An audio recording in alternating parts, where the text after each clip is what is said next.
एक एक चीज बड़ी महंगी भगवान ने लगाई है। बोलिए, अच्छा घर और पैसा नहीं दिया भगवान ने किसी किसी को, उसी में ही सब लोग भगवान से नाराज हैं। और इस बात से खुशी नहीं है कि तुम्हारे शरीर को कितना बढ़िया बनाया है।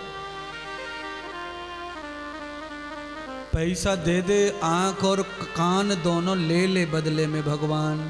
बहरा बना दे तुमको, बहरा और अंधा। बहरा और अंधे होकर के एक कान के 5 करोड़, 2 के 10, फिर क्या हो 20 करोड़ के मालिक हो भी जाओगे तो क्या होगा अंधा बहरा होके। इसलिए परमात्मा ने जो तुम्हें दिया है उसका ही धन्यवाद करते करते जन्म बीत जाना चाहिए तुम्हारा। ये जो मकान दुकान है, ये जो प्रॉपर्टी वगैरह है, ये तो मिट्टी का ढेरा है, यहीं का है, यहीं रहेगा। इसके लिए बहुत ज़्यादा तकलीफ में रहना नहीं। अपनी आँखों से अच्छा दिख रहा है, ये धन्यवाद प्रभु का। जो सूरदास पैदा होते हैं उनको पूछो कि सूरदास जी जरा हरो कलर बताइए, हरो चूड़ी कौन सी है? दुनिया भर का शास्त्र ज्ञान भी किसी सूरदास को होगा तो होगा, पर हरा कलर बताना बहुत ही कठिन है महाराज। अच्छा, किसी बहरे को कितना भी सुंदर बना दे भगवान, दोनों कान फूटे, जन्म से पैदा हुआ तब से पैदा हुआ, बंगला गाड़ी सब पापा के पास बहुत है, ऐसे घर में पैदा हुआ है कि माल ही माल। और बहरा, अब उसके सामने तुम कितना भी नागिन बजा लो, पूरा घर लपेट लपेट के नाच रहा है, और बहरा, उसको नागिन से कोई लेना देना। हाँ, पूरे लोग नागिन के लहरा पे लपेट के नाच रहे हैं, खंबे से लिपट लिपट के। हाँ? और बहरे को कुछ पड़ी नहीं है, कहाँ बजरा कहाँ गबरा। इसीलिए कान से महंगा और कुछ भी नहीं है। कान बहुत जरूरी है। आँख, हाँ, कभी भगवान तुमसे पूछे कि भाई ये 5 चीजें, इसमें से कौन कौन सी लेना, कौन कौन सी छोड़ सकता है, तो कभी छोड़ने का नंबर आवे तो भगवान से तुम कहना, भगवान आंख और कान ये 2 तो हमें दे दो, दांत सवरे ले लो, दूध में डाल के खा लेंगे दरिया। पर दांत 32 देती है और आंख और कान ले लिए तो सब जीवन व्यर्थ और बेकार समझो महाराज। बहुत बुरा जीवन है बहरे और अंधे आदमी का। वो तो भगवान भला करे कि कुछ चीजें ऐसी हैं जो अंधे को भी आ जाती हैं और कुछ बहरे को भी आ जाती हैं। पर अमीरी तो शरीर ही है, और ये शरीर का ही संसार में पूजा है, शरीर का ही संसार में सम्मान है, इसका ही अपमान है। अच्छा बोलो, फांसी किसको दी जाती है? आत्मा को तो कोई मार ही नहीं सकता, तो फांसी तो शरीर को ही होती है। सजा इसी को दी जा रही है। क्यों? आत्मा को कोई मजा मिलता नहीं है, शरीर मजा भी लूटता है, तो सजा भी इसी को ही भोगनी है। इसीलिए हमारे लिए जीवन में सबसे ज्यादा जरूरी कुछ अगर है तो वो है शरीर। ये है तो सब है, और ये नहीं है तो कुछ नहीं है। कई लोग बूढ़े हो जाते हैं, शरीर तो रहता है, पर शरीर कमजोर और शरीर निश्चल हो जाता है तो सब चीज फीकी फीकी लगती है, फिर बहुत समस्या लगती है? हमारी गुजरात वाली अम्मा चेली जो है गुजरात वाली अम्मा,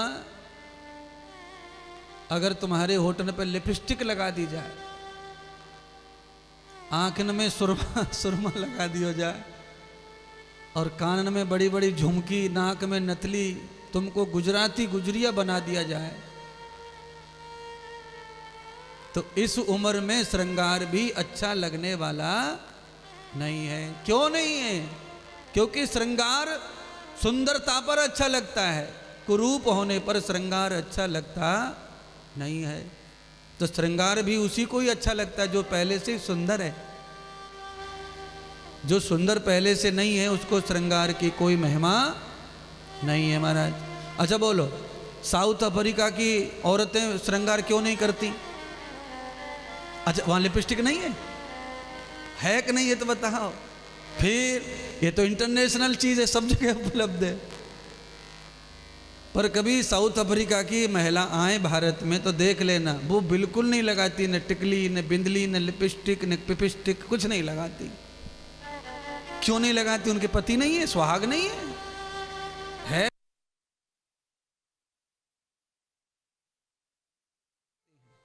आज है कल नहीं रहेगा, पार्टनरशिप का क्या भरोसा। हमारे भारत की महिलाएं बबड़ी हैं, वो सुहाग मानती उसको।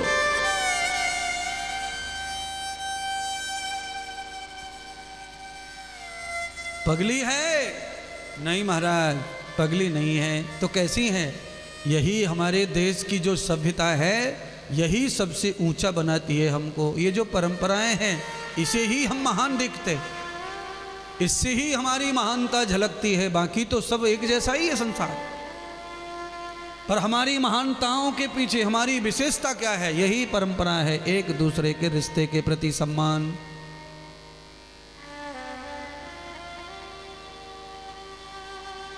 तो श्रृंगार सुंदर को अच्छा लगता है और वही सजता है। जो सुंदर है नहीं उसे सजना चाहिए, पर उसे अच्छा ही नहीं लगेगा सज के फायदा क्या है? कई लोग तो बहुत ही खतरनाक लगते हैं जब ये पोत लेते हैं, तो ऐसा लगता है कि क्या बताऊं, अब नाम नहीं ले रहा मैं, क्या लगता है, क्योंकि चैनल पे कथा चल रही है, किसी किसी को बुरा लग जाता है। पंडाल में तो अच्छा लगेगा, हंसी आएगी, पर बाहर टीवी पे बैठे लोगों को क्या क्या खोपड़ी वाले लोग रहते हैं। मैं कह रहा हूं, कोई बैठा हो बैठी हो उसी को लग जाए चोर की दाढ़ी में। कभी कभी कोई अपने ऊपर ले लेता बात को।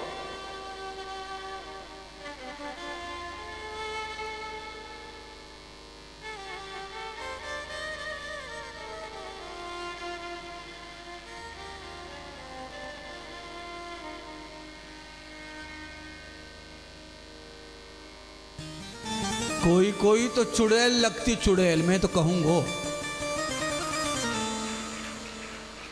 है। अब गले के ऊपर यहां पे आ गई, उसको कैसे अंदर ले जाओ, बुरो लगे है, बहुत टेंशन। कभी कभी क्या होता है, कभी कभी थूक भी आ जाता है मुंह में, कफ आ जाता है, उसको दोबारा घटको तो ऐसा लगता है कि नरक में जा रहे हैं अपन। तो ऐसे ही बात जब हलक से निकल गई तो उसे दोबारा पचाना बहुत ही कठिन पड़ रहा है। तो इसमें तो किसी का नाम लिया नहीं है, और न मुझे पता न तुमको पता कि चुड़ैल कौन है, वो तो जो होगी उसको ही पता है। तो इसलिए जरा सोच समझ के पहले अपने शीशा में देख लो कि है कि नहीं पोतवे लायक, और ऐसा लगे कि नहीं है पुताने के लायक, तो फिर काहे को खर्च कर रहे पति के पैसे को। नहाओ धो, बादाम का तेल लपेट के निकल पड़ो काम पे।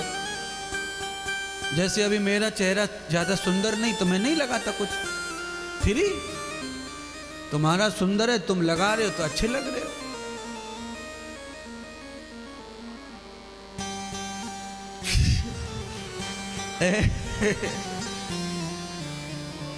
हाँ सही कह रहे हैं सुरेंद्र गर्ग जी, सदा बहार तो हैं। कार्तिक बैसाख जेठ अषाढ़ एक जैसे ही महाराज।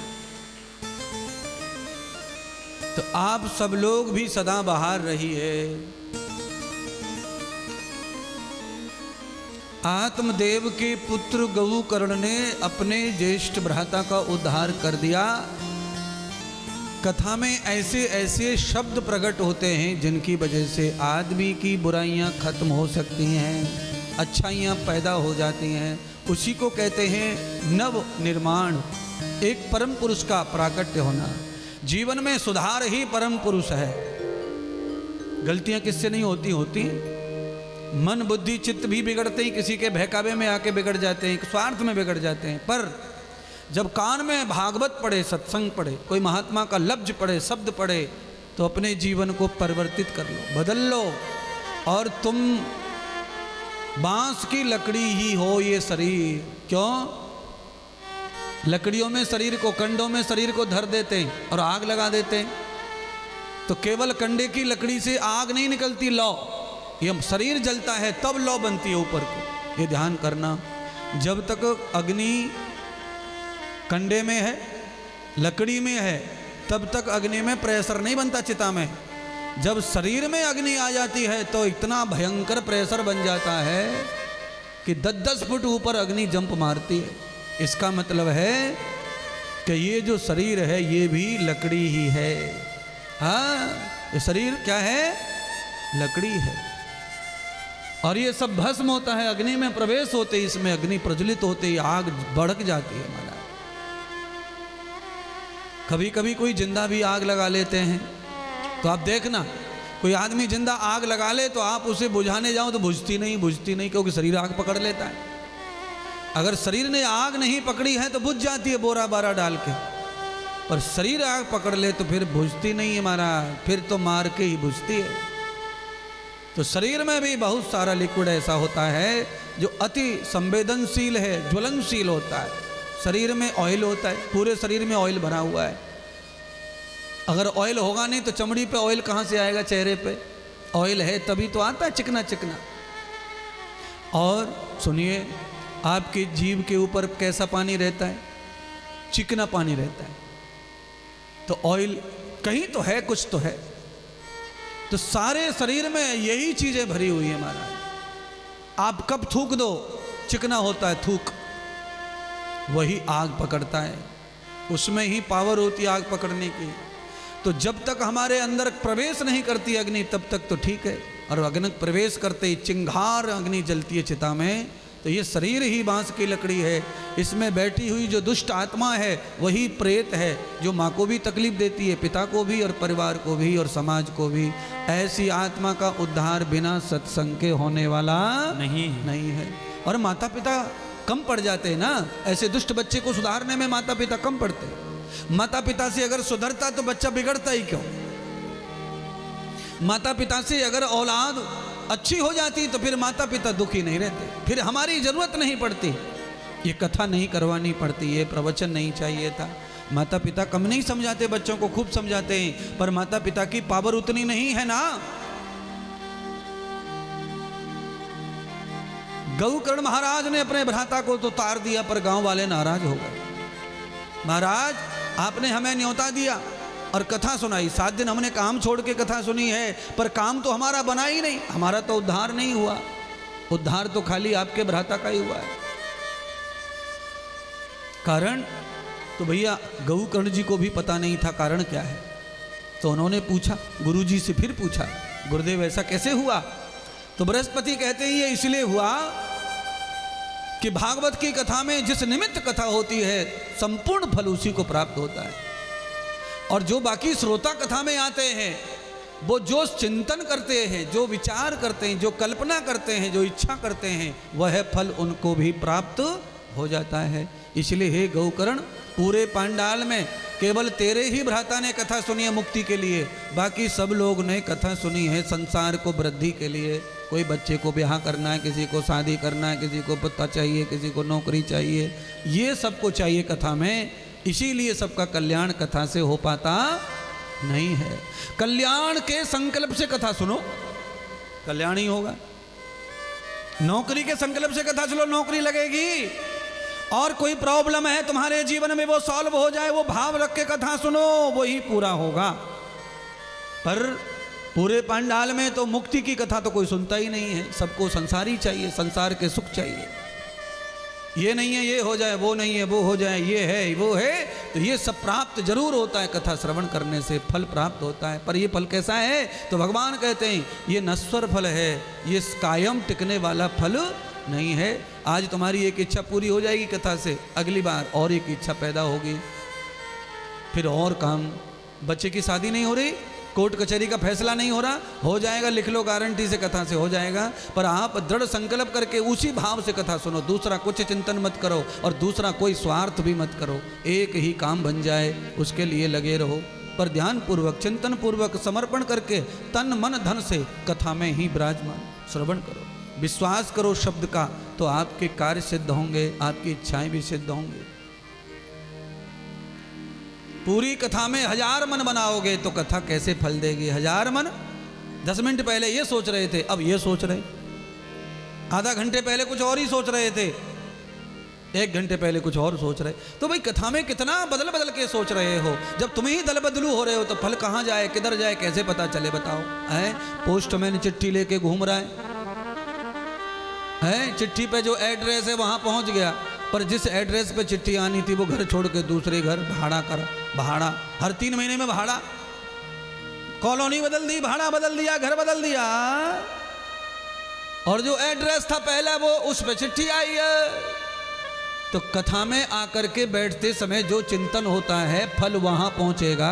बाद में तुम जो जो सोचते हो वो बदले का घर है, वहां पे चिट्ठी पहुंचने वाली नहीं है, वापस जाएगी पोस्ट ऑफिस में। किसी ने लिया नहीं मनी ऑर्डर, दरवाजे पे तालो पड़ो, तालो।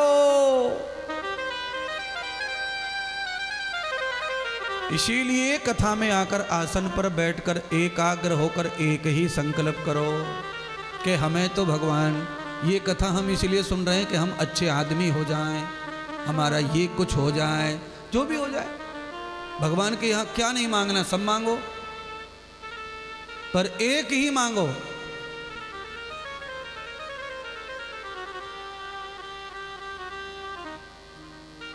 क्या होगा महाराज, फिर एक मांग के कैसे काम चलेगा? हमें तो सब कुछ लगता है। तो महात्मा कहते हैं एक साधे सब सधे, सब साधे सब जा। एक साध लो, सब आ जाएगा, सब प्राप्त हो जाएगा।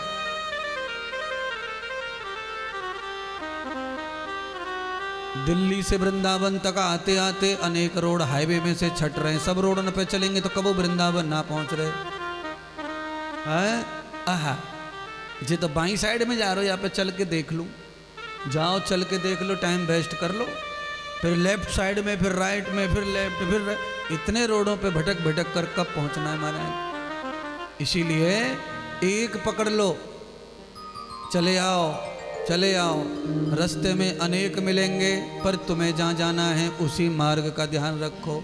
इसीलिए कथा में भी एक चित्त होकर कथा श्रवण करो और एक संकल्प कर लो। देखो मैंने तो कथा गाते गाते जो चाहा वो पा लिया, जो चाहा वही पाया, पर संकल्प वही दृढ़ है, एकाग्र संकल्प है। रोज रोज नाटक नहीं करना, एक संकल्प से कथा श्रवण करो, सब प्राप्त हो जाएगा। और एक में ही सब है बंधुओं, एक में ही सब है। अच्छा बोलो, आप तरबूजा खाएंगे तो क्या केवल मुंह को मिलेगा तरबूजा, का पूरे शरीर को मिलेगा? हाँ, टाइम लगेगा। पैर के नाखून में, बालों में, सिर के जाने में तरबूजे को 40 दिन लगेंगे, धीरे धीरे जाता है। पहले वो पेट में जाता है, लीवर से ट्रांसफर होकर के पहले तरबूजे का रस बनता है, और रस को भट्टी पे चढ़ा दो तो फिर रस गुड़ बन सकता है, शक्कर बन सकता है, चीनी बन सकता है, और थोड़ा सा खोआ मिला दो तो बर्फी, डायरेक्ट बर्फी। पर भोजन से पहले रस बनता, रस के बाद में भोजन से रक्त बनता है, रस रक्त मंजा, और फिर शरीर से धातु बनता है, वीर्य रज, और फिर शरीर से तेज बनता है। लास्ट में एक भोजन से इतने आइटम बनते हैं, पर वो वहां तक पहुंचना चाहिए। अच्छा बोलो, बम्मा चौड़ा, नहर चौड़ी और पानी नेक सो छोड़ो, तो वो कहां पहुंचेगा बेचारा? यहीं सूख जाएगा। तो शरीर बड़ा है तुम्हारा, बम्मा कहते हैं पाट को, होठों में क्या बोल रहे हो यहां समझ जाता है महात्मा को। बम्मा कहते हैं नहर की छोटी बहन को। पाट समझते हो? पाट खेत में पानी सरकारी पहुंचाने वाली पाट, उसी को हमारे ब्रज में बम्बा कहते। बम्बा, लंबा।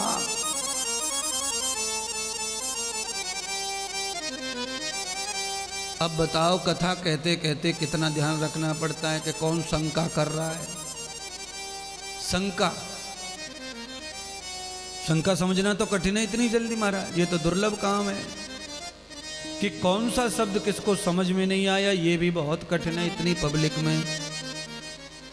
पर महात्मा इंद्रदेव को कृपा कर रखी है ठाकुर जी ने कि फटाफट 1 सेकंड में समाधान कर दो भैया। कथा अगर समझ में एक शब्द भी नहीं आया तो कथा सुनाना व्यर्थ है, क्योंकि गुरुजी ने अभी तो कहा एक साधे सब सदे, एक छूट को हाथ से तो नीचे कुआं में, क्योंकि 15 रस्सी थोड़ी लटकी है कुआं में, तो एक ही रस्सी पे चढ़ के आना है और वो ही छूट जाए तो गए कुआं में। तो एक भी शब्द नहीं समझ में आवे तो पूरी कथा गड़बड़ा जाती है। इसलिए परमात्मा करे आप समझ गए, दूसरी कथा करवा दी, दूसरी कथा करवा दी तो पूरे गांव का उद्धार करवा दिया है। तुम्हारी तो दूसरी हो ही रही है।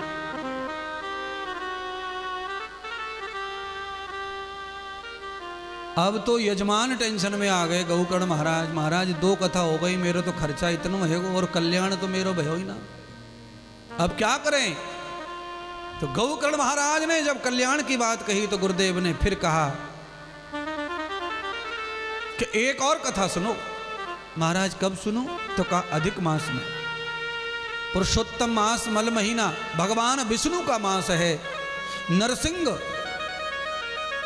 अवतार लेकर भगवान ने इस मास का जन्म किया था।